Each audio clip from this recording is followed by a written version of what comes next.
কিছু কিছু আমল আছে যে সমস্ত আমলের প্রতিদান আল্লাহ সুবহানাহু ওয়া তাআলা দুনিয়াতেই দেন। তার মধ্যে একটা খারাপ আমল আছে, যে খারাপ আমলের শাস্তি এত দ্রুত কোন খারাপ আমলের শাস্তি আল্লাহ সুবহানাহু ওয়া তাআলা দুনিয়াতে দেন না। সহিহ ইবনে হিব্বানের হাদিস। কিন্তু দুটি আমলের শাস্তি আল্লাহ সুবহানাহু ওয়া তাআলা অতি দ্রুত দুনিয়াতেই বাস্তবায়ন করেন। এক, পিতামাতার অবাধ্য হয়ে চলে যে তার প্রতিদান আল্লাহ তাকে দুনিয়াতেই দিবেন। সে তার চোখে দেখতে পাবে পিতামাতার অবাধ্যতার প্রতিদান।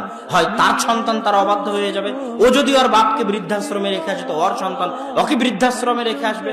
না হয় কোনো না কোনো মাধ্যমে আল্লাহ পিতামাতার অবাধ্যতার শাস্তি দুনিয়াতেই দিবেন। আর একটা হচ্ছে জেনা, আল্লাহ জেনার শাস্তি দুনিয়াতেই দিবেন। হয় ভয়ঙ্কর রোগ হবে, ভয়ঙ্কর ব্যাধি হবে, না হয় দারিদ্রতা দেখা দিবে। কোনো না কোনো মাধ্যমে আল্লাহ সুবহানাহু ওয়া তাআলা জেনার শাস্তি দুনিয়াতেই দিবেন। প্রত্যেকটা অ্যাকশনের রিয়াকশন আছে, প্রত্যেকটা কাজের পাল্টা প্রতিক্রিয়া আছে। আমি ঠেলছি, মাইকটা দূরে চলে যাচ্ছে। আমি পাতা উল্টাচ্ছি, পাতা উল্টাচ্ছে। আমি টেবিল ঠেলছি, টেবিল দূরে চলে যাচ্ছে। আপনি যা করবেন তার রিয়াকশন থাকবে, পৃথিবীতে হবে, আপনার নিজের জীবনে হবে, পৃথিবীতেও হবে।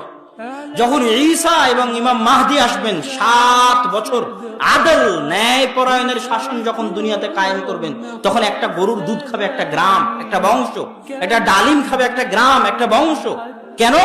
এতদিন পৃথিবীতে মানুষের গুনাহের কারণে পৃথিবীতে বরকত ছিল না, পৃথিবীতে রহমত ছিল না। এই জন্য গরুর দুধে, জমির ধানে, ডালিমে বরকত হয়নি, উঠে গেছে মানুষের গুনাহের কারণে। পৃথিবীতে শাস্তি এসেছে, ভূমিকম্প এসেছে, জলোচ্ছ্বাস এসেছে মানুষের পাপের কারণে।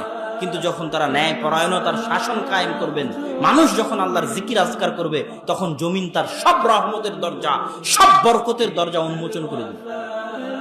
আসমান এবং জমিনে অগণিত অসংখ্য রহমত বরকতের দরজা আছে, যে আল্লাহর তাওহীদ কায়েম করবে আল্লাহ তার জন্য উন্মুক্ত করে দেবে। কে জানতো মরুভূমির ওই সমস্ত ফকির মিসকিন যাদের কাছে কিছুই ছিল না, তাদের মরুভূমির নিচে আল্লাহ তেল দিয়ে দিবে? কে জানতো? ইন্নাল্লাহা আলা কুল্লি শাইইন কাদির।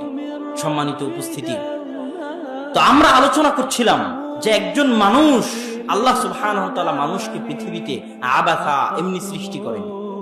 আর একজন মানুষের সবচেয়ে বড় শত্রু হচ্ছে শয়তান, এবং শয়তান মানুষকে সিরাতে মুস্তাকিম থেকে দূরে রাখার জন্য আপ্রাণ চেষ্টা করে। রাসূল সাল্লাল্লাহু আলাইহি ওয়াসাল্লাম এবং আল্লাহ সুবহানাহু ওয়া তাআলা পবিত্র কোরআন মাজিদে এবং আল্লাহ রাসূল তার হাদিসে তো অসংখ্য হাদিস, কোরআনের পৃষ্ঠা উল্টালেই দেখবেন শয়তান, হাদিসের পৃষ্ঠা উল্টালেই দেখবেন শয়তান, হাদিসে হাদিসে শয়তান, আয়াতে আয়াতে সূরায় সূরায় শয়তান। ওয়ালা তাত্তাবিউ খুতুওয়াতিশ শাইতান ইন্নাশ শাইতানা লাকুম আদুউম মুবিন। শুধু শয়তান। আউযু বিল্লাহি মিনাশ শাইতানির রাজিম। বিসমিল্লাহি আল্লাহুম্মা ইন্না আউযু বিকা মিনাল খুবুতি ওয়াল খাবাইস। শুধু শয়তান। ঘুমাতে যাবেন শয়তান, ঘুম থেকে উঠবেন শয়তান, বাড়িতে প্রবেশ করবেন শয়তান, খেতে বসবেন শয়তান। সর্বত্র শয়তান ওত পেতে বসে আছে আপনাকে পথভ্রষ্ট করার জন্য। আর শয়তানের ওই ওত পাতা থেকে বেঁচে থাকার নামই হচ্ছে পৃথিবীতে সিরাতে মুস্তাকিমে টিকে থাকা।